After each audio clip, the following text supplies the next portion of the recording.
I would just say, I met with our team in the locker room. We have to grow in our consistency. We played a great 15 or 16 minutes in the first half. The game got chippy, it got more physical. We committed some ill-advised fouls, and we got a technical, and Pitt was able to really take the momentum with the way that they played kind of in the last 3 or 4 minutes of that first half. We came out, we needed to make a stand defensively. Pitt made the plays, I took a timeout, and really what I told our guys is that we need to have the same energy and mindset on our rotations, making the extra pass, as we did in the first part of the game. We need to take that to the second half. So as we get more consistent, we're gonna have even more success. Congratulate Pitt on a well-played game and open to questions. What made Corin a handful in the paint? Well, he was 7 for 8. He was getting to open areas. He made a couple of tough twos, and then he had some dump offs. Had some dump offs from his teammates where he got open dunks, but he was efficient.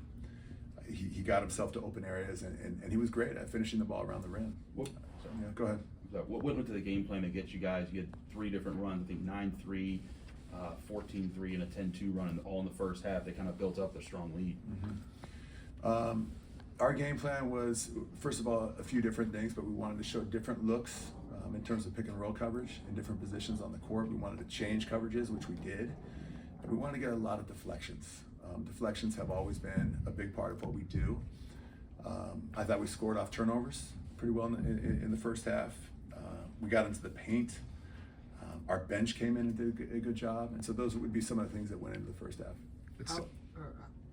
How hard is it to game plan for a player like Lowe? What do you tell your team to guard someone that plays like that? Jalen Lowe is a very talented, special player out there because he's a scoring threat.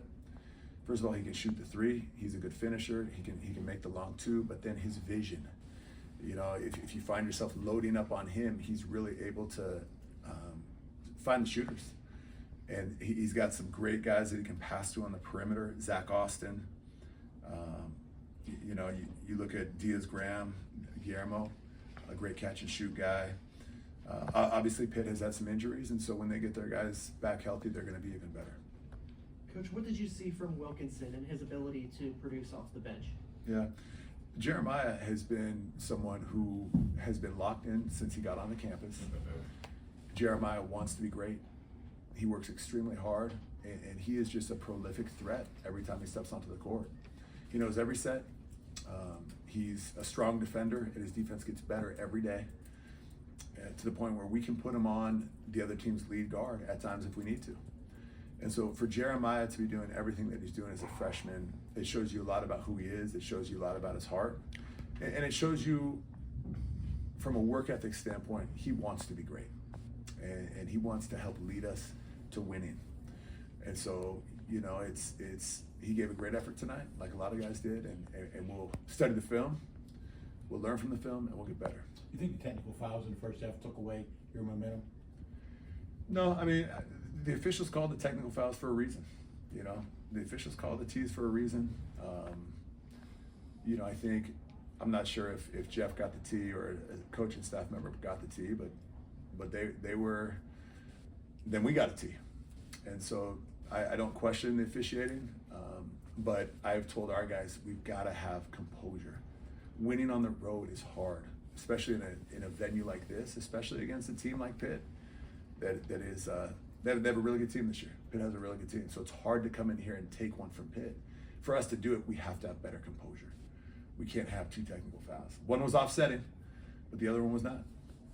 You guys out-rebounded Pitt by 5 in the first half, and they flipped it around to tie you guys up in the second. What did you see the big difference there in the rebounding margins? I would say we were a step. I liked our quick step to the ball in the first half. In the second half, Pitt made all the plays. We weren't physical on box outs.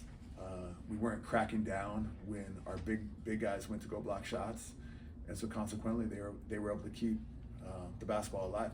We had an absolute lapse that I want to study on the film on a free throw line box out. That should never happen. And so I need to study that, and we'll get better from that.